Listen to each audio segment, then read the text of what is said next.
Selamat sore, teman-teman yang dikasihi di dalam Tuhan Yesus.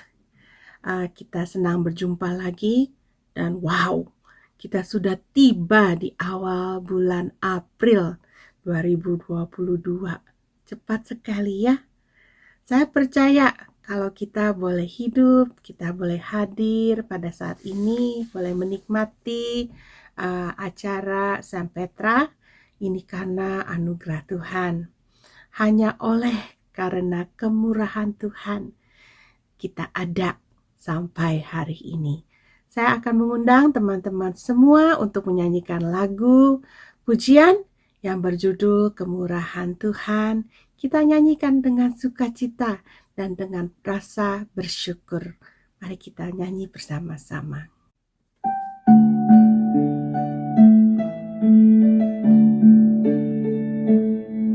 Oleh karena kemurahan Tuhan, ku ada sampai hari ini.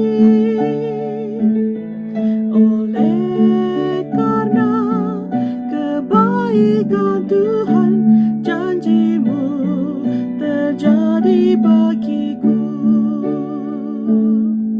Oleh karena kemurahan Tuhan, ku ada sampai hari ini.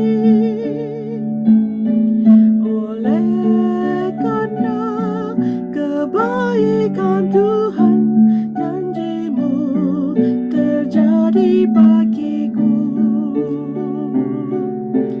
Aku percaya berkat-Mu atasku melimpah, kebajikan kemurahan selalu mengikutiku. Puji ku sembah Kau Tuhan. Oleh karena kemurahan Tuhan, ku ada sampai hari ini. Oleh karena kebaikan Tuhan, janji-Mu terjadi bagiku. Oleh karena kemurahan Tuhan, ku ada sampai hari ini. Oleh karena kebaikan Tuhan, janji-Mu terjadi bagiku. Aku percaya berkat-Mu atasku melimpah, kebajikan kemurahan selalu mengikutiku. Ku puji, ku sembah Kau Tuhan. Ku puji, ku sembah Kau Tuhan.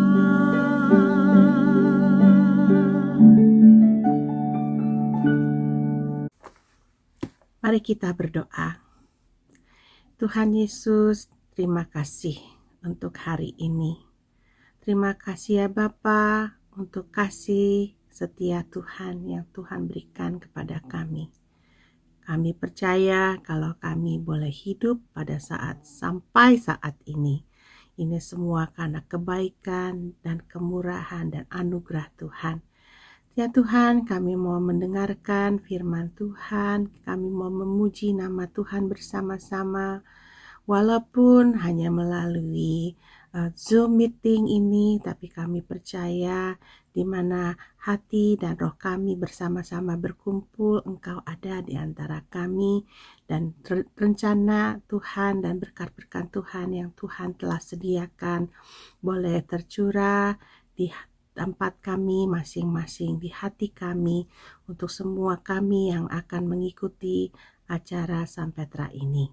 Kami menyerahkan Tuhan acara ini dari awal hingga akhir, dan kiranya semua yang Tuhan telah siapkan, rencana Tuhan yang indah boleh terjadi di dalam hidup kami. Terpujilah nama Tuhan, hanya di dalam nama Tuhan Yesus kami berdoa dan mengucap syukur. Haleluya, amin. Selanjutnya, saya akan mengundang teman-teman menyanyikan satu lagu mungkin baru untuk beberapa orang. Judulnya Salib Mulia. Kita akan membicarakan apa artinya Minggu Suci, the Holy Week, ya. Dan kita tahu ini ada berkaitan dengan kasih Tuhan Yesus yang telah berkorban di kayu salib. Jadi lagu ini akan memberikan kita rasa dan hati yang bersyukur untuk pengorbanan Tuhan Yesus yang telah membawa kita dari gelap ke terang sehingga kita semua boleh melihat. Dan juga bersyukur kalau Tuhan memberikan janji keselamatan. Mari kita coba pelajari dan nyanyikan lagu ini bersama-sama. Salib Mulia.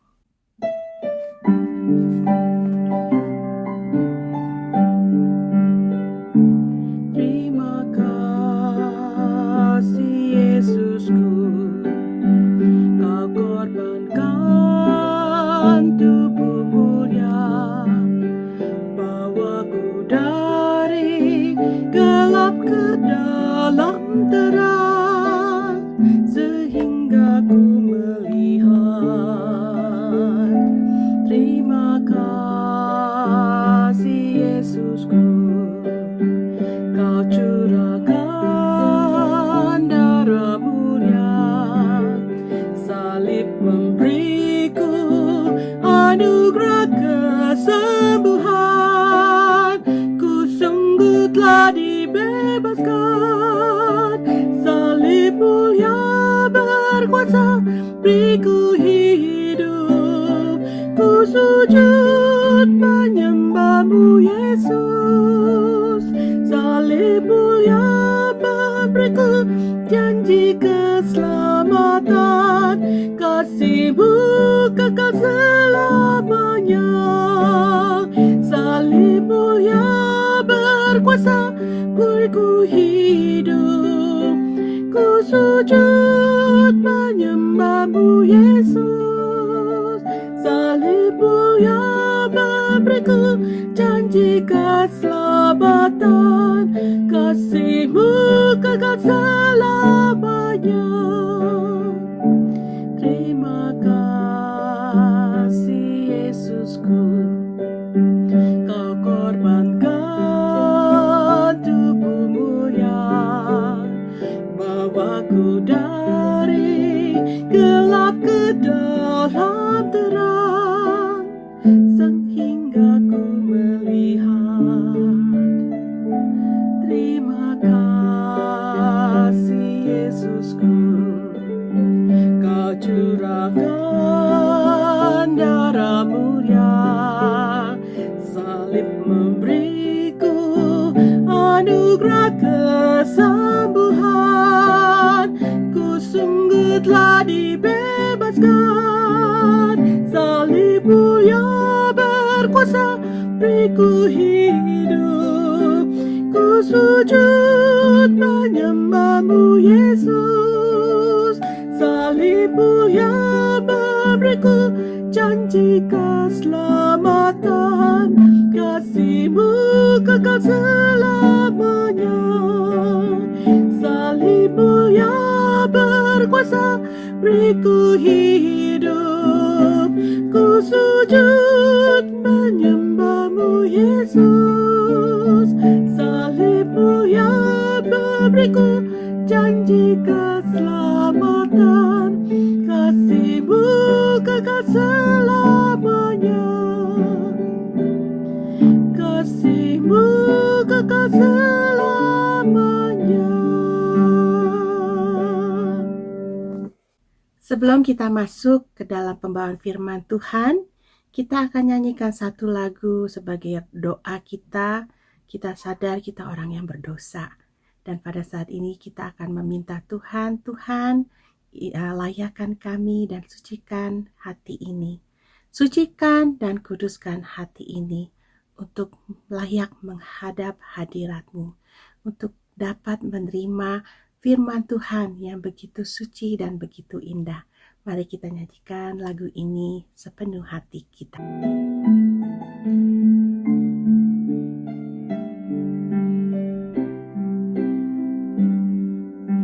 Sucikan dan kuduskan hati ini untuk layak menghadap hadirat-Mu.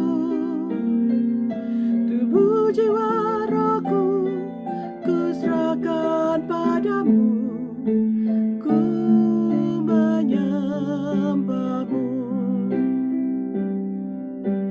Tinggikan nama-Mu ya Tuhan, mulialah nama-Mu ya Tuhan.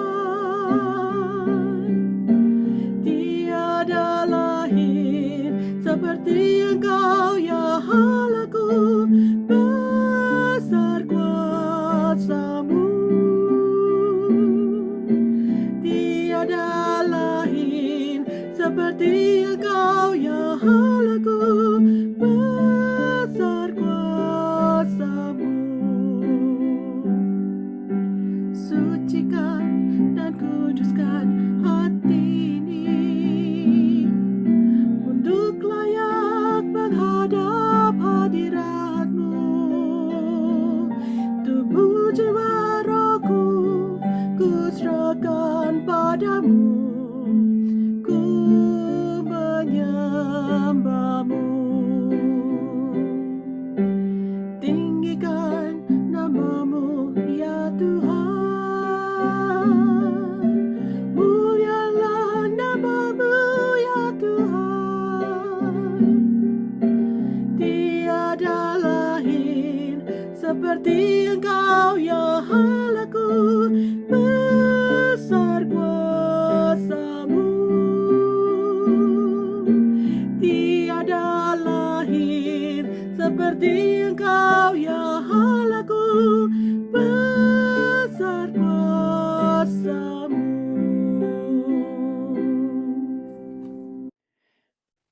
Shalom Bapak Ibu Saudara, selamat malam. Senang sekali kita bertemu di dalam Sam Petra pada malam hari ini. Bapak Ibu Saudara, pada bulan ini kita akan berbicara tentang what is Holy Week, ya apa itu Pekan Suci, ya apa saja yang terjadi di dalam Pekan Suci dalam masa-masa penderitaan Tuhan Yesus. Nah, Saudara, kita hari ini akan sama-sama belajar, kita rindu di dalam kita hari ini kita sama-sama belajar Sam Petra itu dapat menolong kita, iman kita semakin lebih bertumbuh lagi, semakin dekat kepada Tuhan. Sebelumnya mari saya ingin memimpin kita dalam doa terlebih dahulu. Tuhan, kiranya Kau boleh menolong kami ya Tuhan di dalam Sam Petra pada malam hari ini. Kau bukakan hati kami agar kami dapat mengerti akan kebenaran firman-Mu. Kau tolong hamba-Mu yang akan menyampaikan sesi pada malam hari ini dan juga semua yang mengikuti secara online.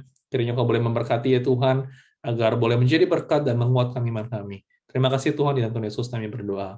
Amin. Baik Bapak Ibu Saudara, untuk memulai dari sesi ini, saya ingin memakai sebuah ilustrasi seperti di Amerika ini, Saudara ya. Kita memiliki 4 musim, ya. Kita ada sekarang ini kita sudah memasuki musim spring, lalu setelah itu summer, ada juga musim autumn dan juga winter. Nah, Saudara, sepanjang tahun pun ya kita merayakan selalu di awal tahun kita ada New Year ya. Setiap tahun kita merayakan pada 1 Januari itu tahun baru. Lalu kita juga ada ya Chinese New Year. Ya, kita merayakan Chinese New Year juga ya Bapak Ibu Saudara. Lalu biasanya di Amerika ini Thanksgiving gitu ya, dan juga Christmas ya. Dan setiap tahun kita selalu merayakan akan hal-hal ini. Saudara, bagi orang Kristen, saudara kita ini merayakan akan juga hari-hari perayaan orang Kristen.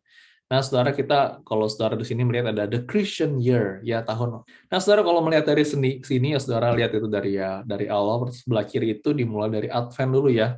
Ada Advent, ada Christmas, ada Epiphany, ada juga Lent, lalu ada Easter, ada juga Pentecost, dan juga di sini adalah yang di bawah sini green adalah Ordinary Time ya, waktu-waktu yang biasa gitu ya. Kalau dalam setiap tahun kita akan merayakan perayaan seperti ini, saudara. Kita merayakan Easter dan juga merayakan dan juga Christmas, Pentakosta, hari kenaikan Tuhan Yesus ya. Dan ini adalah setiap tahun juga sama kita lakukan, saudara, dalam ibadah-ibadah kita. dalam liturgi kita, di dalam setiap puji-pujian yang kita nyanyikan, ini akan selalu berulang ya setiap tahun, saudara, agar kita tetap mengingat akan cerita tentang Tuhan Yesus, ya, the story of Jesus. Dan juga di sini juga kita juga tidak hanya belajar the story of Jesus, kita juga belajar juga orang-orang yang telah Tuhan pilih, ya, suku bangsa Israel yang telah Tuhan pilih, hamba-hambanya, nabi-nabi, dan juga orang-orang ya, saudara, yang telah Tuhan pilih, dan kita bisa belajar dari mereka semua. Nah, saudara, apa saja sih yang terjadi di dalam sepanjang tahun untuk Kristen, ya, the Christian year? Yang pertama, saudara, adalah kita harus mulai dari Advent. Kapan sih mulai masa Advent itu dimulai? Ya, Advent itu dimulai 4 minggu sebelum Natal. Ya, itu adalah permulaan dari tahun kekristenan. Nah, saudara, kita telah membahas pada bulan Desember tahun lalu ya tentang apa itu Advent ya. Jadi tema dari Advent itu adalah berbicara tentang menantikan akan kedatangan Tuhan Yesus, mengingat akan kedatangan Tuhan Yesus yang pertama, dan juga menantikan kedatangan Tuhan Yesus yang kedua kali. Ya, saudara, ini kita telah membahas sebelumnya, dan ini terjadi selama 4 minggu sebelum Christmas. Jadi ini adalah masa penantian. Saudara, berikutnya adalah Christmas. Ya, kapan waktunya adalah 25 Desember. Ya, setiap 25 Desember kita akan selalu merayakan Natal. Dan kita ngapain sih di sana? Ya, kita merayakan akan kelahiran Tuhan Yesus, ya, Allah yang berinkarnasi, yang menjelma menjadi manusia. Dia hidup di tengah-tengah kita, dia ada bersama dengan kita.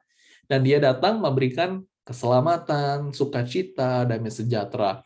Saudara, berikutnya adalah Epiphany. Epiphany itu biasanya dimulai dikatakan pada tanggal 6 Januari, ya, setelah Natal.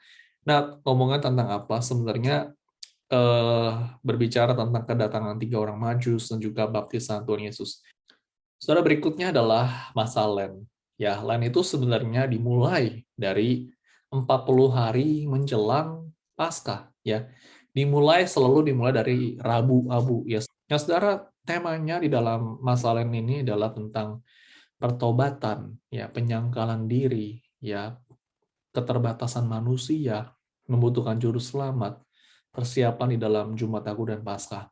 Nah, saudara, di dalam masa-masa seperti ini adalah sebenarnya masa untuk kita self-reflection, ya. Bagaimana kita sebagai manusia adalah manusia yang berdosa, dan kita mau lagi, kita membutuhkan Tuhan, kita membutuhkan juru selamat di dalam kehidupan kita. Nah, saudara, inilah masa-masa persiapannya. 40 hari itu dari masa Rabu Abu itu lalu terus sampai menjelang Paskah. Nah, saudara, Holy Week, ya, Minggu Suci, ya, Pekan Suci itu, saudara, ada di dalam 1 minggu terakhir, ya, di dalam masa Lent ini. Saudara, ini adalah Holy Week. Ya, Holy Week adalah 7 hari terakhir dalam masa Lent, ya. Jadi dari hari Minggunya sampai ke Sabtu, ya, udah gitu Paskahnya hari Minggunya. Nah, Holy Week termasuk dari Palm Sunday, juga Maundy Thursday, Good Friday, Holy Saturday, ya. Temanya tentang apa? Ya, minggu terakhir dari kehidupan dan juga pelayanan Tuhan Yesus di dalam dunia. Jadi Holy Week itu adalah kita selalu memfokuskan kepada pelayanan Tuhan Yesus, ya. Apa saja yang terjadi, peristiwa-peristiwa apa saja yang terjadi di dalam dunia sebelum Tuhan Yesus itu mati di atas kayu salib dan juga bangkit. Nah, saudara, ini adalah celebration-nya, yaitu adalah Easter, di mana Tuhan Yesus bangkit.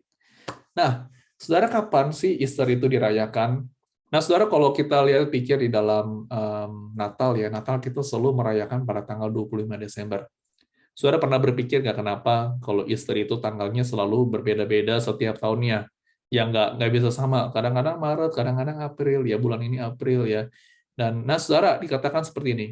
Selalu dirayakan pada hari Minggu antara Maret dan juga April. Ya, tanggalannya ditentukan oleh perhitungan astronomi yang berkaitan dengan bulan purnama pada musim semi. Nah, saudara, ternyata seperti Chinese New Year, ya, saudara, ya. Jadi Chinese New Year itu kan setiap tahun bisa berbeda-beda. Nah, itu tergantung perhitungan, ada rumusannya. Jadi ada hitungan-hitungannya, ya. Jadi bagi mereka yang expert, mereka yang menentukan. Nah, jadi Easter ditentukan dari sana. Dan Lent-nya, saudara, jadinya setelah Easter ditentukan. Nah, Lent itu 40 hari sebelumnya. Nah, setelah itu baru Easter. Perayaan Paskah dirayakan selama 50 hari, termasuk hari kenaikan Tuhan Yesus, ya. Di Indonesia, saudara, hari kenaikan Tuhan Yesus itu kita hari libur ya, hari libur di Indonesia. Tapi kalau di sini kita tidak hari libur, tetapi kita tetap merayakannya. Saudara, tema tentang apa? Tentang keselamatan, tentang kemenangan, ya, tentang Yesus telah menang, mengalahkan maut. Ya, kita terus juga dikatakan kehidupan yang baru, kebangkitan Tuhan Yesus. Nah, saudara, ini adalah dua major, ya. Jadi yang antara satu Christmas, kelahiran, dan juga Easter, ya. Easter juga begitu penting, saudara. Tidak hanya Christmas saja, saudara, penting, tetapi Easter juga penting. Ini adalah satu celebration, di mana kita mempunyai Tuhan yang bangkit. Ya, kita tidak mempunyai Tuhan yang mati, tetapi Tuhan yang bangkit mengalahkan maut. Jadi, saudara, ini adalah satu peristiwa penting di mana Dia menebus dosa kita.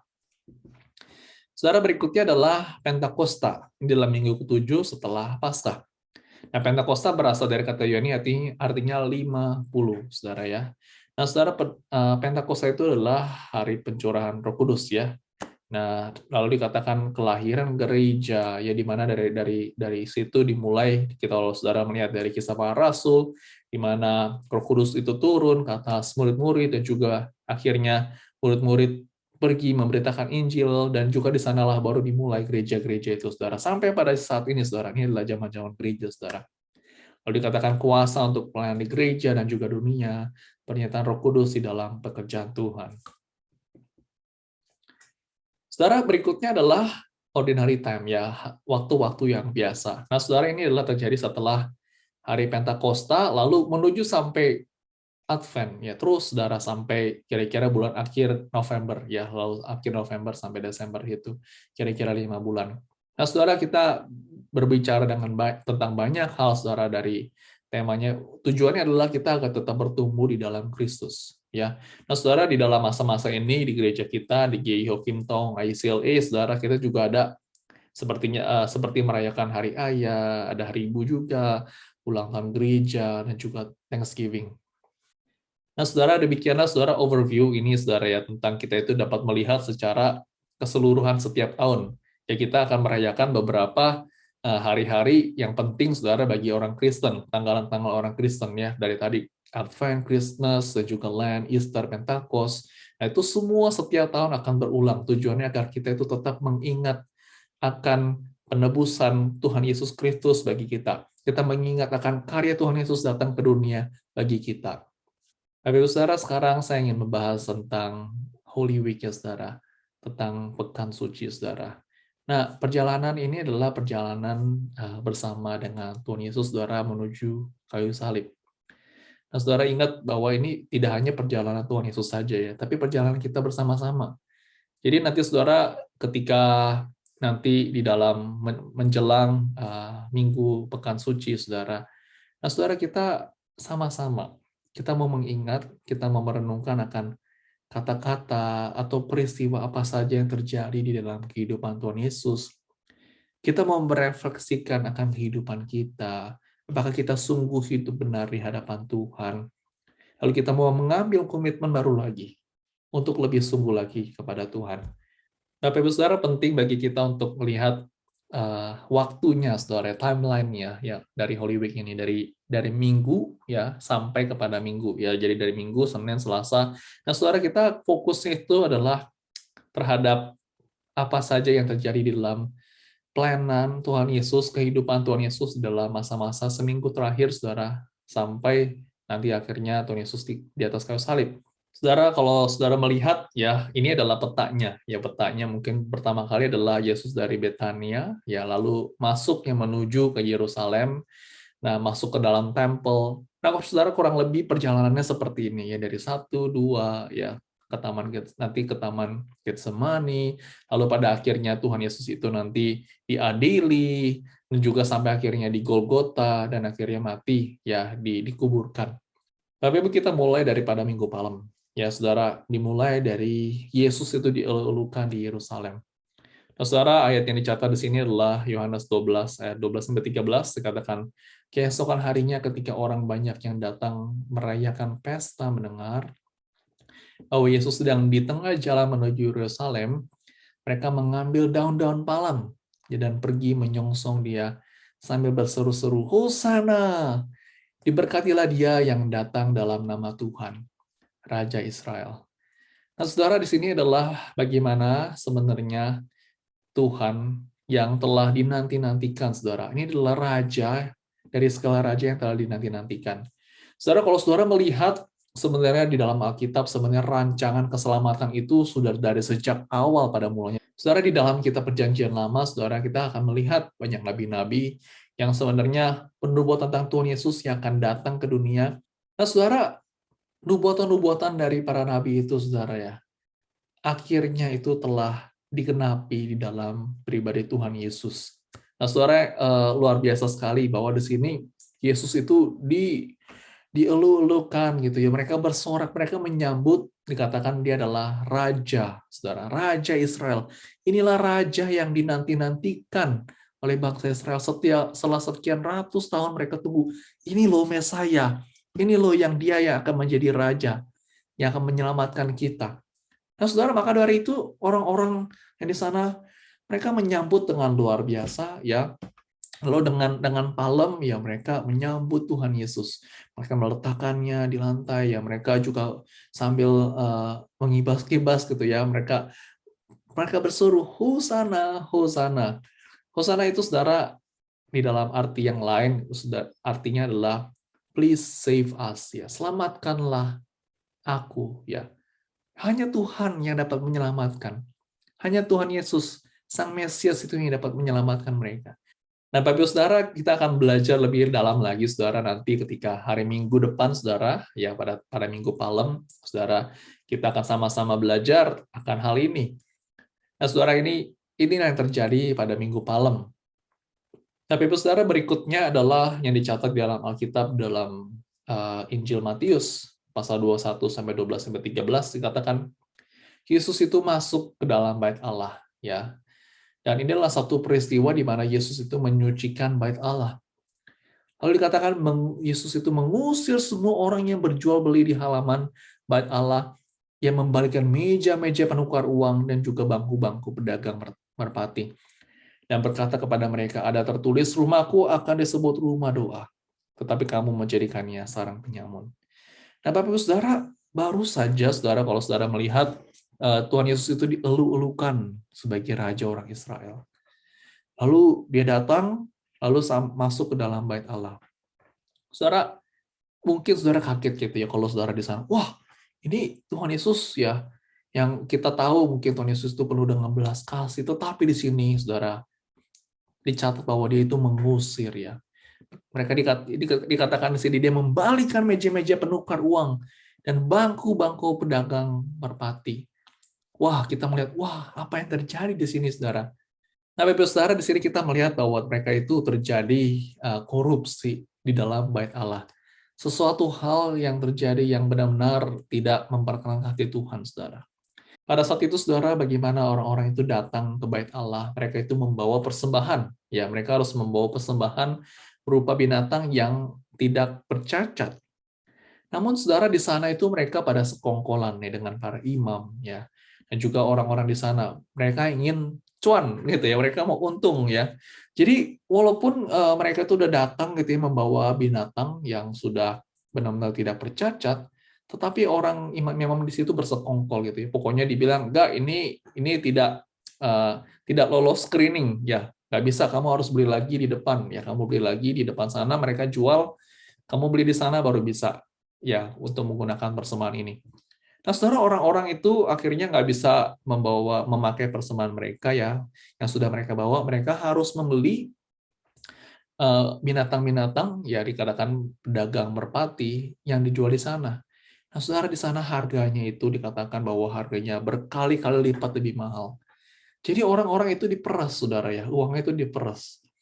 Jadi mereka itu, wah, dijual misalkan harganya $5, ini jualnya $50. Waduh, ini. Jadi orang yang di sana, waduh, saya udah datang jauh-jauh, ya udahlah mau gimana ya, jadi harus keluarin duit juga. Lalu satu lagi dikatakan penukar uang. Ya di sana itu dikatakan mereka sudah membawa uang gitu ya, untuk membawakan mungkin persembahan mereka gitu ya, yang perlu diberikan kepada Tuhan. Namun saudara, di sana saudara, mereka itu maunya memakai currency mereka ya, harus memakai uang yang mata uang mereka. Nah, saudara, jadi pada saat itu mereka harus seperti ada money changer ya di dalam bait Allah itu seperti ada money changer dan mereka harus menukarkan uangnya dengan mata uang di sana. Nah, saudara, rate-nya mahal sekali ya. Tapi orang mau bohwat ya, udah datang jauh-jauh, datang ya udah mau nggak mau kita harus tukar uangnya. Nah, saudara, di sini adalah terjadi sesuatu hal yang tidak benar ya di bait Allah ini. Sehingga ketika Tuhan Yesus itu datang ke bait Allah, dia itu dikatakan dia itu marah ya.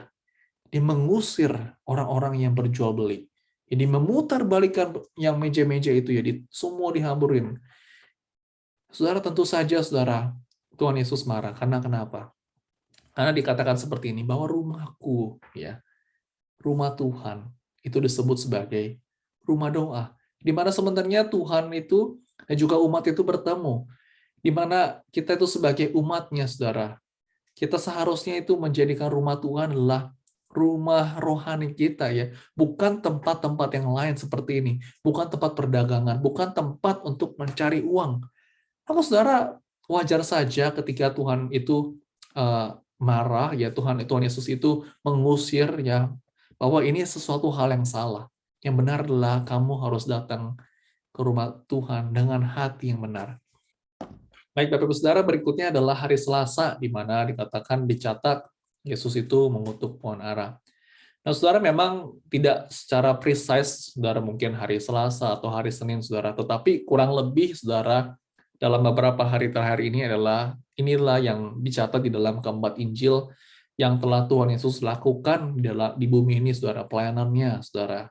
Nah, semua dicatat di dalam Alkitab. Nah, mungkin dari berbagai denominasi, atau mungkin dari berbagai gereja, di dalam renungan-renungan yang ada, ya, ini biasanya membahas tentang hal-hal ini, saudara, ya, tentang apa yang terjadi di dalam kehidupan Tuhan Yesus. Nah, saudara, di dalam Markus ini, ya, tentang dikatakan seperti ini, keesokan harinya, sesudah Yesus, ke-12 muridnya meninggalkan Betania, Yesus merasa lapar.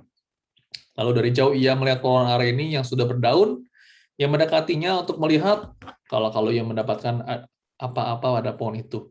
Tetapi waktu ia sampai di situ, ia tidak mendapatkan apa-apa selain daun-daun saja. Sebab memang bukan musim buah ara.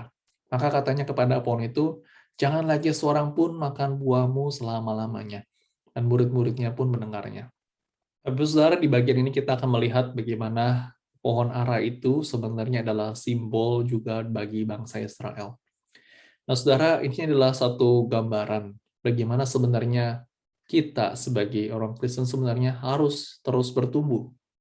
Nah, saudara, mungkin kita bisa bertumbuh ya kalau di sini dikatakan bahwa pohonnya itu menghasilkan daun-daunnya, tapi tidak ada buahnya, walaupun dikatakan di sini belum musimnya. Tapi sebenarnya yang harus kita belajar di sini dari bagian ini, saudara, bagaimana kita sebagai orang Kristen, kita tetap harus terus bertumbuh sebagai orang Kristen, tetapi kita juga harus menghasilkan buah-buah itu. Ya, menghasilkan buah-buah sehingga orang-orang yang di sekitar kita ya, mereka juga dapat menikmati berkat itu. Ya. Jadi tidak hanya kita itu hanya bertumbuh sendiri saja, tapi kita juga bisa menjadi berkat bagi orang lain. Nah, saudara, ini adalah salah satu peristiwa yang dicatat di dalam Alkitab ya di bagian hari Selasa ini. Bapak saudara, berikutnya di hari berikutnya pada hari Rabu ya dicatat Yudas dikatakan mengkhianati Tuhan Yesus. Ya, di dalam kitab Matius ini dikatakan seperti ini. Kemudian pergilah seorang dari ke-12 murid itu yang bernama Yudas Iskariot kepada imam-imam kepala. Ia berkata, apa yang hendak kamu berikan kepadaku supaya aku menyerahkan dia kepada kamu? Mereka membayar 30 uang perak kepadanya. Dan mulai saat itu ia mencari kesempatan yang baik untuk menyerahkan Yesus. Saudara, sedih sekali di sini bagaimana Yudas itu adalah salah satu ya ke-12 murid Tuhan Yesus. Nah, saudara, di sini dia itu bersekongkol dengan imam-imam kepala ya. Mereka ini, saudara, imam-imam itu sebenarnya sudah mengikuti Tuhan Yesus ya sejak pelayanan Tuhan Yesus. Mereka selalu memberikan pertanyaan-pertanyaan menjebak gitu ya, pertanyaan-pertanyaan yang sebenarnya mau menjerumuskan Tuhan Yesus supaya Tuhan Yesus itu salah. Tetapi selalu tidak bisa ya. Mereka selalu mencoba-coba mencari cara bagaimana supaya Tuhan Yesus itu bisa ya dihukum. Nah, saudara, tidak disangka-sangka ya saudara, muridnya sendiri yang akhirnya mengkhianatinya dia. Katakan dibayar, ya digantikannya dengan 30 uang perak. Tuhan Yesus hanya seharga segitu saja, saudara. Dan Yudas itu, oke, nggak masalah, 30 uang perak. Saya ambil, nanti saya cari kesempatan yang baik ya untuk menyerahkan Tuhan Yesus. Nah, saudara, ini adalah satu peristiwa yang dicatat di dalam kitab Matius ini, tentang Yudas mengkhianati Tuhan Yesus. Bapak Ibu, berikutnya adalah Maundy Thursday, atau terjemahan bahasa Indonesia kita tahu sebagai Kamis Putih. Nah, saudara, di sini kita melihat ada satu peristiwa yang menarik sekali di mana Tuhan Yesus itu membasuh kaki murid-muridnya. Dalam kitab Yohanes dikatakan, lalu bangunlah Yesus menanggalkan jubahnya yang mengambil sehelai kain lenan dan mengikatnya pada pinggangnya. Kemudian ia menuangkan air ke dalam sebuah basi dan mulai membasuh kaki murid-muridnya, lalu menyekatnya dengan kain yang terikat pada pinggangnya itu. Lalu dikatakan, jadi jikalau aku membasuh kakimu, aku yang adalah Tuhan dan gurumu, maka kamu pun wajib saling membasuh kakimu. Sebab aku telah memberikan suatu teladan kepada kamu, supaya kamu juga berbuat sama seperti yang telah kuperbuat kepadamu. Nah, saudara, di bagian ini adalah kita belajar bagaimana Tuhan Yesus itu adalah seorang guru. Ya, dia adalah Tuhan. Dia itu Raja. Tetapi dikatakan bagaimana dia itu merendahkan dirinya. Bahkan dia dikatakan mau membasuh kaki murid-muridnya. Tapi saudara, di sini kita belajar bagaimana Tuhan Yesus itu memberikan suatu teladan, ya, untuk merendahkan diri di hadapan orang lain. Karena terkadang saudara, kita melihat di sini ke-12 murid Yesus itu selalu berpikir bahwa siapa yang terhebat ya dari semua muridnya. Wah, saya nomor 1, saya nomor 2, saya nomor 1. Semua pada berebutan mau menjadi yang terbaik, yang terhebat di dalam yang menjadi murid-murid Tuhan Yesus ya. Tapi saudara, kita melihat di sini bagaimana Tuhan Yesus itu memberikan satu teladan, kerendahan hati untuk mau melayani, ya, walaupun dia adalah Tuhan, dia adalah guru, tetapi dia mau rela, mau membasuh kaki murid-muridnya. Bapak Ibu Saudara, teladan dari Tuhan Yesus Kristus tidak hanya diberikan kepada ke-12 murid Tuhan Yesus saja, tetapi juga kepada kita semua, saudara. Kita perlu melihat bagaimana kita itu harus memiliki teladan yang telah Tuhan Yesus berikan. Ya, Tuhan Yesus telah menunjukkannya kepada kita. Kerendahan hatinya, seorang hamba yang mau melayani orang lain. Begitupun juga dengan kita, saudara. Kita juga perlu terus melayani Tuhan dan juga melayani orang lain dengan penuh kerendahan hati. Saudara, berikutnya yang dicatat juga di dalam Alkitab, ya saudara, dikatakan ada perjamuan terakhir. Ketika tiba waktu saatnya, Yesus duduk makan bersama-sama dengan rasul-rasulnya. Kemudian dia mengambil sebuah cawan, mengucap syukur, lalu berkata, ambillah ini, dan bagikanlah di antara kamu. Lalu ia mengambil roti, mengucap syukur, memecahkannya, dan memberikannya kepada mereka, katanya, inilah tubuhku yang diserahkan bagi kamu, perbuatlah ini menjadi peringatan akan aku. Nah, Bapak Ibu Saudara, ini adalah satu peristiwa pentingnya perjamuan terakhir ya bersama dengan murid-murid Tuhan Yesus. Nah, Saudara, kalau kita melihat, Saudara ya, dikatakan Tuhan Yesus itu mengambil roti dan juga cawan, dia memecah-mecahkannya. Dan dikatakan, inilah tubuhku dan inilah darahku. Perbuatlah ini untuk menjadi peringatan akan aku. Saudara, itu telah terjadi 2000 tahun yang lalu. Dan sampai sekarang, saudara, kita masih melakukannya. Untuk apa? Kita mau mengingat akan Tuhan. Kita mau mengingat akan kehidupannya, di mana tubuhnya itu diserahkan, diberikan kepada kita. Darahnya itu tercurah untuk kita semua. Nah, saudara, nanti pada tanggal 10 April kita akan bersama-sama mengadakan perjamuan kudus. Nah, saudara, sama-sama kita akan mengingat kembali akan apa yang telah Tuhan perbuat di dalam kehidupan kita. Bapak Ibu Saudara, berikutnya yang dicatat di dalam pada sebelum hari Jumat itu, saudara, yaitu dalam Lukas, bahwa Tuhan Yesus itu pergi ke Taman Getsemani. Kadang-kadang pergilah Yesus ke luar kota, sebagaimana biasa ia menuju ke Bukit Zaitun dan murid-muridnya juga mengikuti dia. Setelah dia tiba tempat itu, ia berkata kepada mereka, berdoalah supaya kamu jangan jatuh ke dalam pencobaan. Lalu dikatakan kemudian ia menjauhkan diri dari mereka kira-kira sepelempar batu jaraknya, lalu ia berlutut dan berdoa katanya, "Ya Bapakku, jikalau engkau mau, ambillah cawan ini daripadaku. Tetapi bukanlah kehendakmu, melainkan kehendakmu lah yang terjadi." Maka seorang malaikat dari langit menampakkan diri kepadanya untuk memberi kekuatan kepadanya. Ia sangat ketakutan dan makin bersungguh-sungguh berdoa. Peluhnya menjadi seperti titik-titik darah yang bertetesan ke tanah. Tapi Ibu Saudara, kita melihat di sini bahwa Tuhan Yesus itu adalah Tuhan, tetapi dia juga dikatakan manusia. Dia anak Allah dan juga dia ada Son of Man dan juga Son of God, ya Saudara, anak manusia dan juga dia anak Allah. Saudara, dia di sini Saudara dikatakan dia sangat ketakutan. Loh, kok bisa Tuhan Yesus ketakutan? Bukannya dia Tuhan. Tapi Saudara di sini dicatat bagaimana dia pun ya, dia mencari Tuhan. Tuhan Yesus mencari Tuhan. Dia mencari tempat yang sunyi. Dia berdoa agar sungguh Tuhan boleh menolong, menguatkan dia. Dia berkata, "Ya Bapakku, jikalau engkau mau, ambillah cawan ini daripadaku."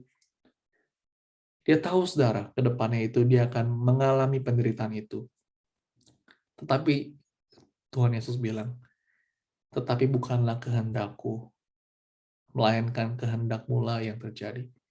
Saudara, walaupun Tuhan Yesus itu, dia tahu bahwa apa yang terjadi itu begitu sulit dia harus hadapi di atas kayu salib, tapi dia tetap mau berserah kepada Tuhan. Dia tetap mau kehendak Tuhan yang jadi, bukan yang dia mau. Saudara, dia bisa saja, saudara, Tuhan Yesus, dia langsung mungkin melarikan diri dari peristiwa ini. Atau mungkin dia melawan orang-orang yang berbuat jahat kepada dia. Saudara, tapi dia tidak melakukan itu semua. Dia, saudara, tetap surrender. Dia berserah kepada kehendak Tuhan. Berikutnya, saudara, yang dicatat adalah tentang Yudas yang mengkhianati Tuhan Yesus.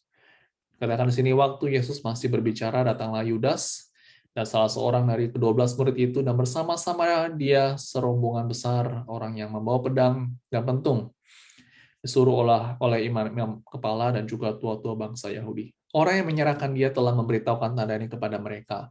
Orang yang akan kucium, itulah dia. Tangkaplah dia. Dan segera ia maju mendapatkan Yesus dan berkata, "Salam Rabi," lalu mencium dia. Wah, saudara, kita melihat bagaimana Yudas itu mengkhianati Tuhan Yesus dengan memberikan ciuman kepada Tuhan Yesus. Begitu menyedihkan. Ya, Tuhan Yesus dijual dengan 30 keping perak. Nah, saudara, inilah satu peristiwa yang dicatat di dalam Alkitab, bagaimana murid Tuhan Yesus ya, yang bersama-sama dengan dia melihat mujizat, melihat orang sembuh, orang disembuhkan, yang mati dibangkitkan. Saudara, Yudas itu bersama-sama dengan Tuhan Yesus, tetapi lihat pada akhirnya dia mengkhianati Tuhan Yesus. Saudara, perbuatan yang dilakukan dicatat di dalam Alkitab. Tapi saudara, berikutnya adalah pada kejadian pada hari Jumat Agung, yaitu Good Friday. Nah, dalam peristiwa-peristiwa ini, saudara, dicatat bahwa Petrus yang menyangkal Tuhan Yesus. Ya, katakan dalam Matius, maka teringatlah Petrus akan apa yang dikatakan Yesus kepadanya. Sebelum ayat berkokok, ya, engkau telah menyangkal aku 3 kali. Lalu ia pergi keluar dan menangis dengan sedihnya. Saudara, ya Petrus mengatakan kepada Tuhan Yesus sebelumnya, "Aku akan memberikan nyawaku kepadamu." Ya, Tuhan Yesus mau kemana? "Aku akan pergi, aku akan memberikan nyawaku untukmu." Saudara, Tuhan Yesus bilang, "Kamu akan menyangkal aku 3 kali." Dan itu terjadi, saudara, dalam diri Petrus. Nah, saudara, dikatakan Tuhan Petrus itu akhirnya keluar menangis. Dan ini adalah satu peristiwa, saudara, yang penting, saudara. Berikutnya, saudara, Yesus di hadapan Pilatus. Dikatakan, tetapi oleh hasutan imam-imam, kepala dan tua-tua, orang banyak bertekad untuk meminta supaya Barnabas dibebaskan dan juga Yesus dihukum mati. Lalu wali negeri menjawab dan berkata kepada mereka, "Siapa di antara kepada 2 orang ini yang hendak kamu bebaskan bagimu?" Kata mereka, "Barabas." Ya, kata Pilatus kepada mereka, "Jika begitu, apa yang harus kuperbuat dengan Yesus yang disebut Kristus?" Mereka berseru, "Ia harus disalibkan." Saudara, orang yang tadinya seminggu sebelumnya ya pada hari Minggu malam itu mereka berseru, "Hosana, Hosana," ya. Dia menyambut akan raja orang Israel. Nah, saudara, pada hari Jumat ya, orang yang sama juga, saudara. Mereka berkata, salibkan dia, salibkan dia, ia harus disalibkan. Saudara, berikutnya, katakan ketika Pilatus melihat bahwa segala usaha akan sia-sia, malah sudah mulai timbul kekacauan ya. Ia mengambil air dan membasuh tangannya di hadapan orang banyak dan berkata, aku tidak bersalah terhadap orang ini. Itu urusan kamu sendiri. Ya, cuci tangan. Pokoknya nggak mau tahu. Pokoknya ini urusan kamu. Saudara, Pilatus dia memiliki posisi sebenarnya untuk mengatakan tidak, ya saudara. Tapi saudara dia mau mengikuti apa yang rakyatnya mau. Tapi dia nggak mau bertanggung jawab. Padahal dia punya posisi, dia punya otoritas itu, saudara. Dicuci tangan, saudara, membasuh tangannya di depan orang banyak. Aku tidak bersalah dengan darah orang ini. Itu urusan kamu. Tapi saudara, kita melihat dalam setiap minggu ketika kita membacakan pengakuan iman rasuli, saudara, nama Pilatus itu selalu disebutkan, bukan? Dia mencuci tangannya, dia membasuh tangannya, saudara. Tetapi nama dia yang dicatat, saudara. Nah, saudara, bagaimana kita melihat sejarah itu mencatat akan hal ini semua. Peristiwa berikutnya adalah bagaimana Yesus itu diolok-olokkan. Ya. Lalu dikatakan, kemudian saudara-saudara wali negeri membawa Yesus ke gedung pengadilan, lalu memanggil seluruh pasukan berkumpul sekeliling Yesus. Mereka menanggalkan pakaian dan mengenakan jubah ungu kepadanya. Saudara, di bagian ini bagaimana Tuhan Yesus itu dicambuk, bagaimana dia diludahi, diolok-olok, ya. Bagaimana saudara nanti kita akan sama-sama merenungkan di dalam peristiwa Jumat Agung itu. Saudara, pada akhirnya ya dalam Good Friday ya itu adalah ketika Yesus itu disalibkan. Ya ketika mereka sampai di tempat yang bernama Tengkorak, mereka menyalibkan Yesus itu dan juga kedua orang penjahat itu. Ya, yang seorang di sebelah kanannya dan yang seorang di sebelah kirinya. Saudara, kita melihat di sini bagaimana Tuhan Yesus itu dikatakan sama ya dengan kedua penjahat, sebelah kiri dan sebelah kanannya orang penjahat. Dan Yesus itu di tengah-tengah. Orang-orang yang di tengah, saudara, adalah orang-orang yang paling jahat pada saat itu ya. Yang paling berbuat, yang paling jahat itu ditaruh di tengah. Dan Tuhan Yesus ada di sana. Padahal, saudara, Tuhan Yesus tidak berbuat apa-apa. Tidak berbuat salah, saudara. Rakyat yang seminggu sebelumnya pada Minggu Palem menyambut Tuhan Yesus. Hosana, Hosana. Lalu pada saat itu, saudara, katakan salibkan dia. Saudara, Tuhan Yesus mati buat engkau dan juga saya. Untuk apa, saudara? Agar, saudara, kita itu boleh ditebuskan. Saudara, tidak akan ada yang bisa, saudara, bagi manusia itu yang berdosa menebus orang yang berdosa. Hanya, saudara, Tuhan Yesus yang tidak berdosa itu dapat menebus kita, orang-orang berdosa. Tuhan Yesus mati di atas kayu salib, saudara, untuk kita. Tapi saudara, peristiwa setelah itu ya yang dicatat di dalam Alkitab adalah Yesus dikuburkan. Ya, memang pada hari Sabtu sebenarnya Yesus itu sudah dikubur, saudara. Tapi jika dalam hari-hari itu, saudara, kita akan membaca, kita merenungkan juga bagaimana Nikodemus ini katakan di sana, ya. Dikatakan di sini, dialah yang mula-mula datang waktu malam kepada Yesus, yang membawa campuran minyak mur dengan minyak gaharu, kira-kira 50 kali beratnya. Mereka mengambil mayat Yesus, mengapaninya dengan kain lena dan membubuhinya dengan rempah-rempah menurut adat orang Yahudi bila menguburkan mayat. Nah, saudara, begini di sini bagaimana peristiwa tentang Tuhan Yesus itu dikuburkan dicatat, saudara. Saudara, bayangkan pada saat itu para murid-murid ya yang telah melihat mujizat Tuhan Yesus atau mungkin para pengikut-pengikutnya, saudara. Saudara, bayangkan bagaimana kehancuran hati mereka. Bagaimana mereka itu begitu goyah. Saudara, kalau dicatat di dalam Alkitab itu, bagaimana murid-murid Tuhan Yesus itu begitu, iman mereka itu begitu goyah ketika melihat Tuhan Yesus itu disalibkan dan mati. Yang nggak percaya, Tuhan Yesus itu harus mati. Padahal Tuhan Yesus itu sudah berbuat mujizat dengan begitu banyak, dengan begitu hebatnya. Membangkitkan orang mati, ya, mengusir setan, menenangkan air yang ribut. Tuhan Yesus adalah Tuhan Tuhan, dia berkuasa. Tetapi ketika di atas kayu salib, dia tidak bisa berbuat apa-apa. Nah, saudara, bagi beberapa orang pada saat itu adalah satu masa di mana mereka itu begitu sedih, begitu gelap. Tetapi saudara, bukan berarti tidak ada pengharapan. Tuhan Yesus sudah mengatakan kepada murid-muridnya bahwa dia akan bangkit pada hari yang ketiga. Dan itulah saudara yang terjadi pada Paskah. Nah, saudara, inilah hari kebangkitan Tuhan Yesus, di mana dikatakan pertama kali ya.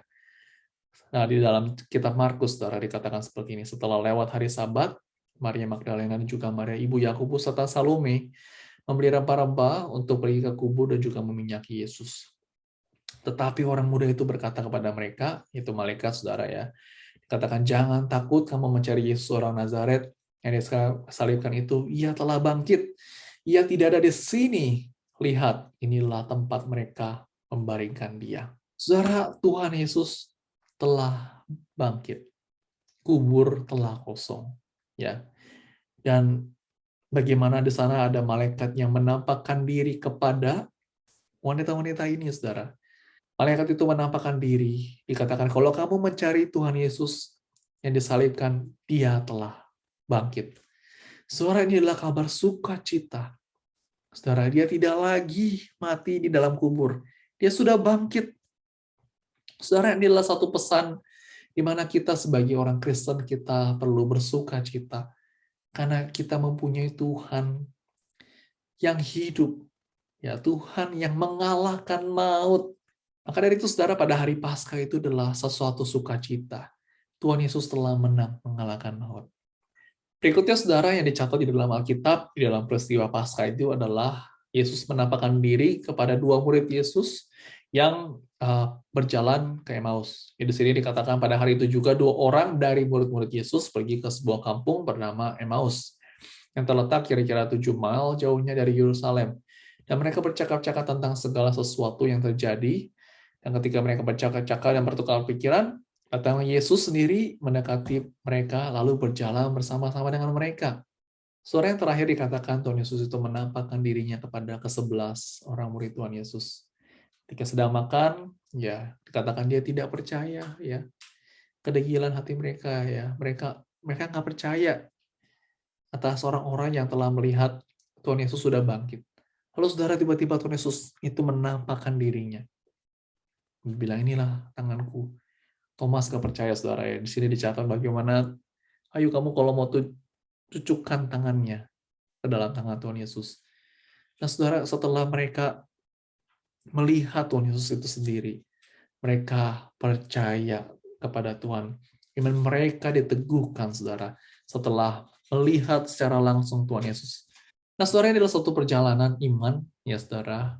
Murid-murid pun juga mengalami, saudara, bagaimana dia yang bersama-sama dengan Tuhan Yesus. Iman mereka begitu goyah ketika Tuhan Yesus itu harus mati dan dikuburkan.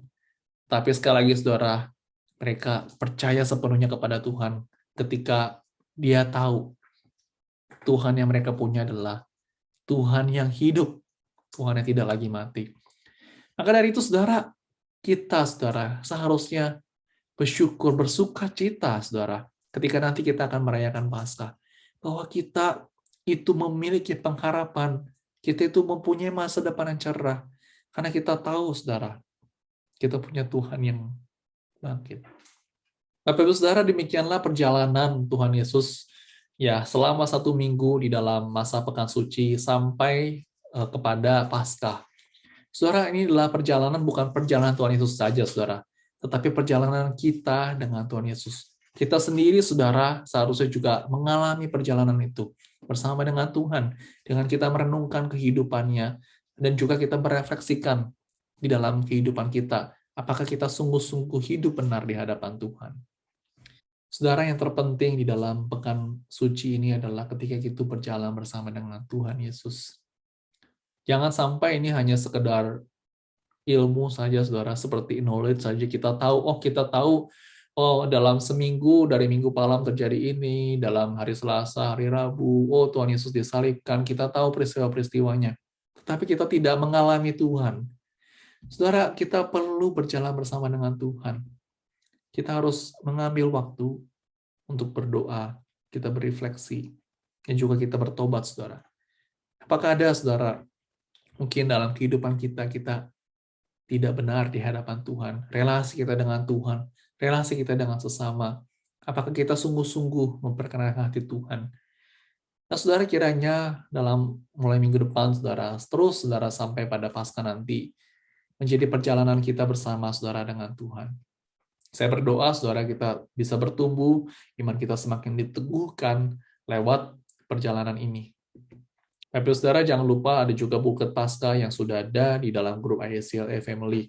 Nah, saudara, ini kita akan sama-sama bisa merenungkan, saudara, dari hari Minggu sampai kepada Paskah nanti, bagaimana tentang kehidupan Tuhan Yesus, dan juga bagaimana kita bersama-sama berefleksi, berdoa kepada Tuhan lewat renungan dan juga pembacaan firman Tuhan yang ada.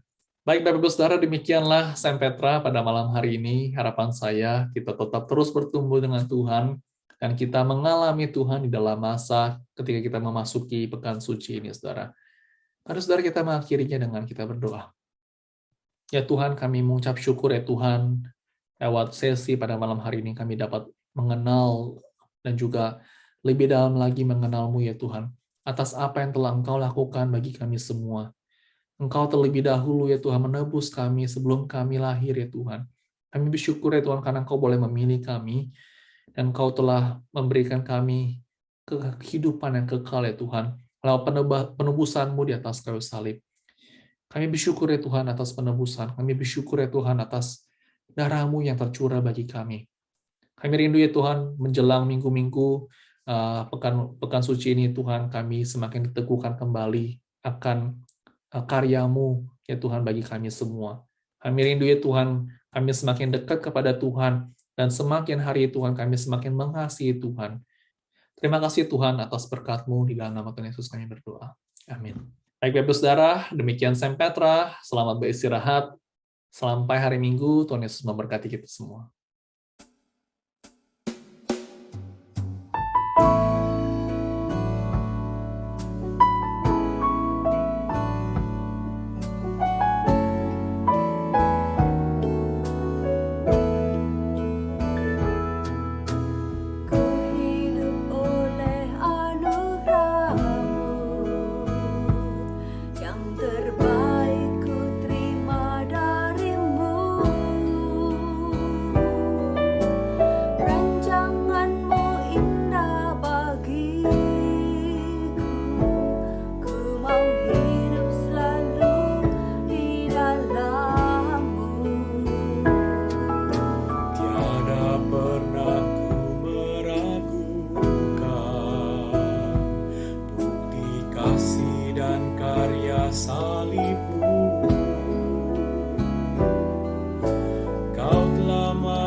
Gantikan hidupku, sebab itu ku selalu bersyukur. Kasih-Mu memulihkan hidupku, kuasa-Mu membangkitkan rohku, darah-Mu telah tercurah bagiku, pengorbanan-Mu sempurna.